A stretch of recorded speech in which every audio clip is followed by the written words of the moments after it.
Comment survivre au bordel des autres? Ça, c'est la grande question. On en parle aujourd'hui.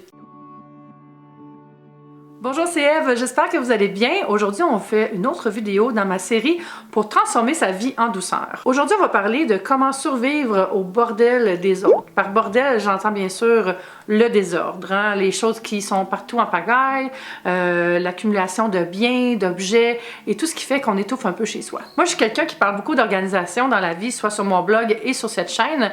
J'ai même le défi Organise ta vie, qui est une série de 10 vidéos pour essayer d'organiser un peu sa maison, son loft et même sa chambre. C'est un sujet auquel je m'attarde beaucoup. Peut-être parce que moi, je suis maximaliste, donc j'ai besoin de m'organiser dans tout ça. Après tout, quand on a beaucoup d'objets, même si on les a choisis avec soin, c'est quand même bien d'avoir une place pour chaque chose. Donc, à travers tout ça, à travers mes contenus d'organisation, une question qui revient souvent, c'est « Eve, qu'est-ce que je fais? Moi, je m'organise vraiment bien, mais mon chum, ma blonde, ma coloc, ma mère, eux, pas vraiment. Les enfants ont des choses partout, tout ça. Qu'est-ce que je fais pour survivre à ça? » En tant que femme qui aime les choses bien rangées, moi aussi, j'ai eu maille à partir parfois avec des petits copains, des colocs, des gens avec qui je vivais, même des fois à l'hôtel, des gens qui rangeaient pas du tout comme moi, qui mettaient des choses partout, puis ça devenait très stressant.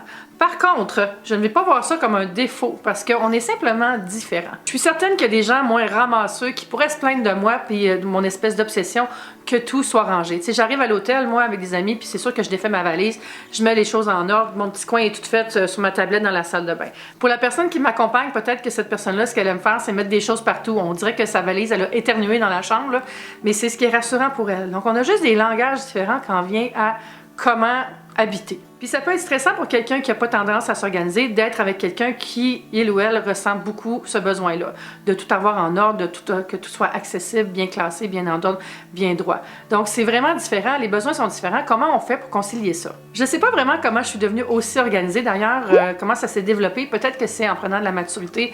Moi, je suis allée vers ça, parce que quand j'étais enfant, j'étais très en désordre. Je me rappelle très bien que ma mère me disait « range ta chambre ». Même quand j'étais ado, là, il y avait des vêtements partout, des posters sur tous les murs qui décrochaient tout croche, le bol de céréales de 2 jours en dessous de mon lit. Pour moi, à ce moment-là, c'était plus important de vivre ma personnalité, puis c'était pas grave, puis tu sais, j'avais pas ce besoin-là d'organiser. Quand j'ai enfin eu mon premier appartement, c'est un peu là que j'ai commencé à mieux m'organiser. Peut-être parce que tout ce qui était dans l'appartement m'appartenait, peut-être parce que c'était ma façon d'être fière, puis de me sentir bien chez moi. C'est comme ça que ça a évolué et c'est comme ça que j'ai déterminé mon profil pour moi, comment j'allais être pour le reste de mes jours peut-être. Je sais pas, peut-être que ça change là, mais pour moi c'est comme ça. Donc peut-être que c'est comme ça aussi pour les autres. Je prends un exemple, quelqu'un qui, son premier appartement, ben, il partageait avec 5 personnes. Peut-être que cette personne-là, c'était important d'avoir des choses partout pour avoir l'impression qu'elle était chez elle dans toutes les pièces de la maison, puis c'était comme ça. Peut-être aussi que c'était juste une personne paresseuse. Ça arrive aussi que ce soit juste des gens qui aiment pas ça faire le ménage. Hein. Pour moi, une pièce bien rangée, ça respire le confort. Ça m'inspire à m'installer. Ça me donne le goût de passer du temps chez moi. J'aime ça regarder autour de moi puis sentir que tout est utile, que tout est beau, que tout est à proximité. J'aime pas ça ouvrir un garde-robe puis tu rentres puis tu peux même pas rentrer dedans parce qu'il y a tellement d'objets. Ça m'arrive bien sûr moi aussi de surcharger certains placards, mais j'essaie de pas le faire. Faut réaliser aussi que le désordre, ça peut être un symptôme de plusieurs choses. Ça peut être juste une préférence, mais ça peut aussi être un signe de fatigue, de manque de temps, de dépression, de choses qui vont pas bien. Donc avant de juger quelqu'un qui se ramasse pas beaucoup et qui vit dans le désordre, on va avoir une discussion avec elle puis on va voir d'abord si cette personne-là va bien. Si ça va pas trop bien, ben on va peut-être avoir une discussion pour essayer de l'outiller, peut-être qu'elle peut parler à quelqu'un, essayer de voir est-ce qu'elle personnalise trop les objets, est-ce qu'il y a trop de sentimentalité qui est attachée à tout. Il y a des professionnels qui peuvent vous aider avec ça si c'est ce que vous ressentez, puis il y a vraiment des parcours qui se peuvent pour essayer de se soigner de ce côté-là. Pour ce qui est des maladies mentales, si on souffre de fatigue chronique, de dépression aussi, tout ça, mais ça c'est super triste parce que ça a automatiquement un impact sur notre environnement.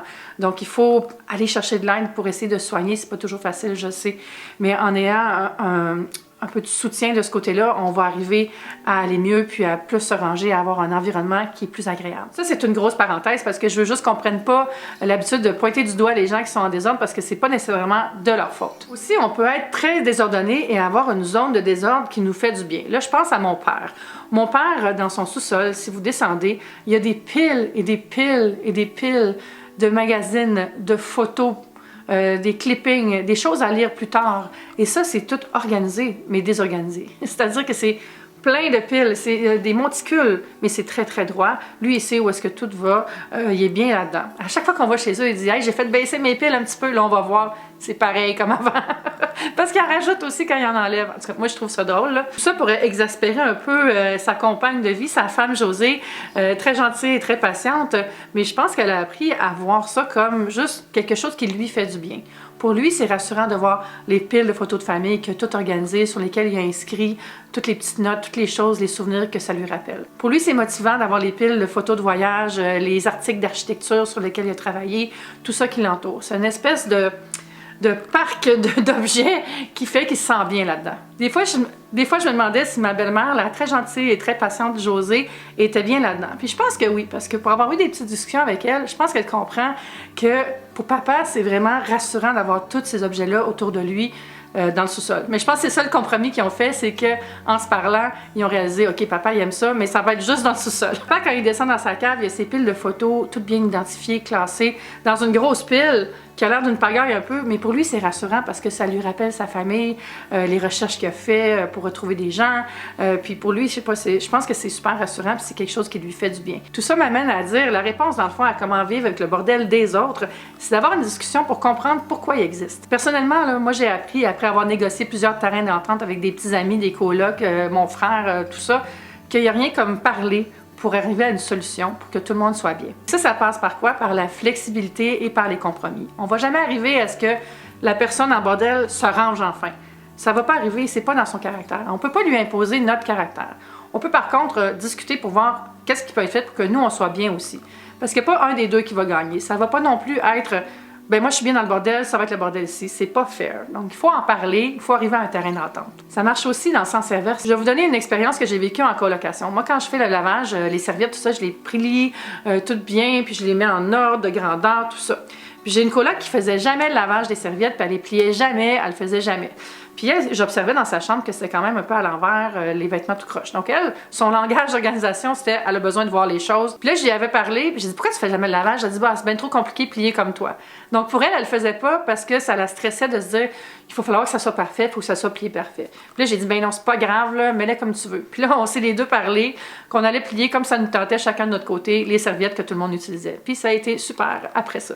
Dans le fond, il faut approcher ça avec la discussion. Il faut pas que ça devienne un choc des titans où il va y avoir un vainqueur. Il faut juste voir comment on est bien chacun de notre côté, qu'est-ce qui fait qu'on est moins bien, puis trouver les solutions à partir de là. La réalité, c'est que les objets et les rendements, c'est vraiment lié à nos émotions. Ça peut être super rassurant pour quelqu'un qui travaille sur un gros projet de voir les dossiers partout éparpillés, les documents, tout ça, parce que cette personne-là a l'impression d'avancer parce qu'elle voit son travail. Pour une autre personne, ça peut être super démotivant parce qu'elle voit tous les dossiers et elle se dit « Oh mon Dieu, j'ai tellement de choses à faire, il reste plein de choses », puis là, elle va le paniquer. Donc, vous voyez comment ça peut être la même situation décodée de façon complètement différente. Ce qui est perçu par une personne comme un paquet de traînerie va être en fait un babillard réconfortant pour quelqu'un d'autre. Donc, il faut vraiment se parler pour arriver à comprendre c'est quoi la vision de chacun. C'est un peu comme les langages de l'amour dont on parle parfois. Hein? Il y en a qui vont exprimer l'amour par des gestes, d'autres par des expressions, des mots. Donc, c'est très différent d'une personne à l'autre. C'est pour ça que des fois, il y a des gens qui ne connectent pas, ils s'expriment pas dans leur amour de la même passion. Il faut donc en parler puis ajuster son point de vue et voir celui de l'autre, puis voir que le comportement qui n'est pas exactement comme nous on veut puis comme le nôtre, mais c'est pas une défiance, c'est juste une différence. Bon, c'est sûr que des fois, ça va être juste des gens qui aiment ça se laisser traîner ou qui vont se dire je vais laisser traîner comme ça, il ou elle va tout faire à ma place. Il y en a des gens comme ça, mais pour la majorité des cas, je pense que c'est vraiment émotif. Donc, il faut être souple, il faut s'écouter, il faut essayer d'avoir un petit plan qui démontre la flexibilité où tout le monde met un peu du sien pour que les deux soient bien. Je trouve qu'en écoutant les autres puis en voyant comment ils vivent ça, eux autres, leur environnement, ça nous amène à se poser des questions pour nous aussi puis comprendre pourquoi nous, on est comme ça, puis ça aide encore plus à trouver des solutions. Je crois que c'est super important de trouver des terrains d'entente qui sont basés sur les bénéfices et pas juste sur la victoire d'un comportement sur l'autre. Puis c'est comme ça qu'on va avoir une vie vraiment plus harmonieuse. Je vais vous donner 3 trucs, 3 nouveaux réflexes à adopter pour essayer d'intégrer ce dont on vient de discuter à votre vie. La première chose, c'est de ne pas se mettre en mode confrontation, mais plutôt de se mettre en mode écoute. On va essayer de trouver pourquoi nos comportements sont différents et qu'est-ce qui fait que justement ça clash un peu. La deuxième chose, c'est qu'on va déterminer si ce qui nous dérange est basé sur quelque chose de logique ou d'émotif. À partir de là, on va vraiment pouvoir avoir une vraie discussion pour trouver des solutions puis travailler ensemble. La troisième chose, puis pour moi c'est la plus importante, je me concentre sur les bénéfices et non sur le fait que j'ai pas eu tout comme je voudrais.